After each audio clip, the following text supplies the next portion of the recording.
let's have a talk about how we set up Delta. So the best way to think about Delta is that we have a plugin per channel strip. Yeah. So inside of Pro Tools over here, we've got, for example, the plugin that's in front of us set to duality, set to speak to the channel, and for it to speak to channel 1. Yeah. So these plugins can go anywhere inside of the session, but they actually are specified to speak to one of the channels on the desk. We can actually automate a bunch of switches as well as the faders on the console, so from the cuts through to the EQs in and out and the effect sends. Yeah. Because they're all soft switchable. Yes. So the way I generally work with Delta, and you see a lot of people working with Delta, is that we do a balance in the analog domain on its own at first. Yeah. That's so how I work also. Yeah. So inside of the SSL menu, we have the automation system turned off at the moment. So if we're to go in and we're to, for example, balance this section, and if, let's say we've balanced our entire mix now, what we want to do is fire this balance actually into Pro Tools and enable the automation system. So all the levels are then going to be read off of our Pro Tools system. Okay. So what we do is in the SSL menu, we go to automation and we hit new mix. Yeah.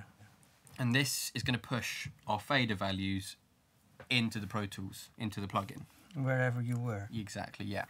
So if I hit enable, you can see the faders jump slightly and all the levels actually appear in our Pro Tools automation tracks. What we then have to do is take it out of new mix and go back in, just so the Pro Tools and the console is reading and writing. Now, we set the Pro Tools session to touch, so the actual automation status is to touch, and we don't have to worry about that any further. So, by default, if you look in the menu, we have snap turned on, and this allowed us to ride back our levels to their original value. So if I'm doing a vocal ride and I push it up by half a decibel, it will fall back when I let go. So just an example of this. So I can ride my levels and they will fall back. Can you, how fast is he going to the original? So the ramp is actually determined from within your Pro Tools session. So there's some settings. That's a Pro Tools. Yeah, it's a defined ramp within the Pro Tools session. Okay, yeah, that's not in the console anymore. Not because no. normal. So it's actually reading off of the Pro Tools ramp value. There's a menu in the setup that you can go into. Do you know where? I think I do.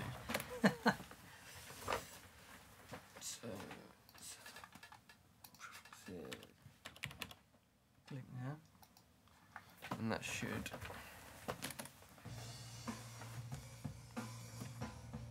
You can see that's now falling a lot slower. Yeah, cool. Yeah? Now, one of the ways that the SSL legacy automation system was used was the join and revise functions. And this allowed us to build sections of our session. For example, a chorus might have a different balance, and we could then jump back in and punch that level value in. So let's have a look at that here. So if we jump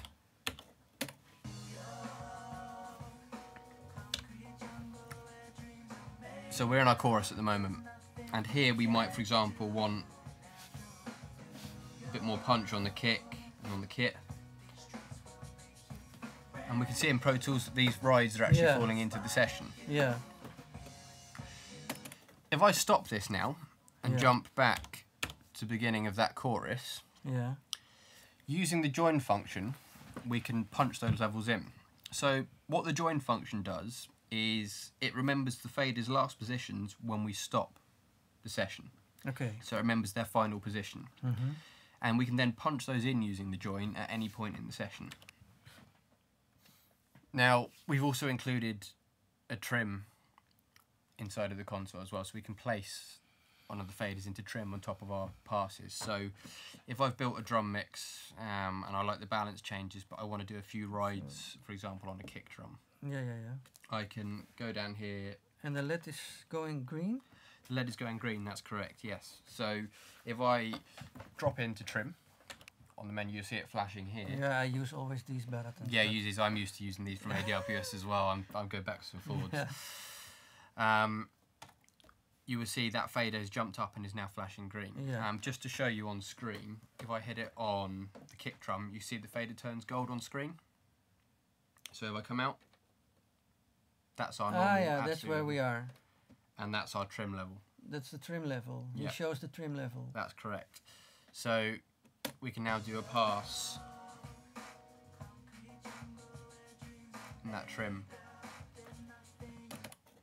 And it's as simple now as that. you see the normal fader. So to drop back out, all we have to do is hit the status key, and you'll see the normal fader. Status key? So this key here, the fader status key here. Yeah. So the fader key, and you'll see it go back. So that allows us to jump between our main fader and our trim pass. Yeah. Cool. Clear. Does that make sense? Yeah, absolutely. Cool. Well, thank you very much. You too.